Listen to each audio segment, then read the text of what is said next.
അപ്പോൾ വാസുകി പറഞ്ഞു തൻ്റെ സഹോദരി ജരൽക്കാരുവിനോട്, പെങ്ങളെ, നമ്മുടെ മകൻ ഉണ്ടല്ലോ, എൻ്റെ മരുവാനെ ഒന്ന് വിളിക്കുമോ?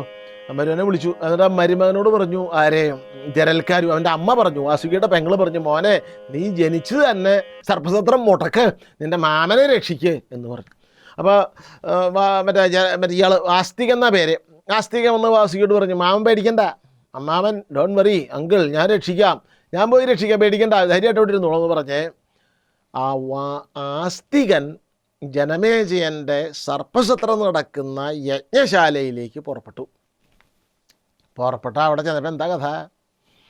യജ്ഞം മുടങ്ങും എന്ന് സ്ഥപതി മൂത്താശ്ശേരി യജ്ഞശാലയ്ക്ക് കുറ്റിയടിക്കുമ്പോൾ പറഞ്ഞിട്ടുണ്ട്. അപ്പം ജനമേജയൻ Z+ സെക്യൂരിറ്റിയാണ് അവിടെ. യജ്ഞത്തിൻ്റെ ഉള്ളിലേക്ക് ഒരു ഒറ്റ മനുഷ്യ കിടക്കാൻ പറ്റില്ല, പഴുതടച്ച സെക്യൂരിറ്റിയാണ്. അപ്പം അവിടെ അകത്തെന്താ നടക്കണേ? ആസ്തികൻ പുറത്തു വന്നു നിന്നു. അകത്ത് ചെന്നിട്ട് വേണമല്ലോ സർപ്പസത്രം മുടക്കാൻ. അകത്തേക്ക് കിടക്കാനേ പറ്റുന്നില്ല, ആസ്തികൻ പുറത്ത് നിൽക്കുക. എന്താ വേണ്ടേ?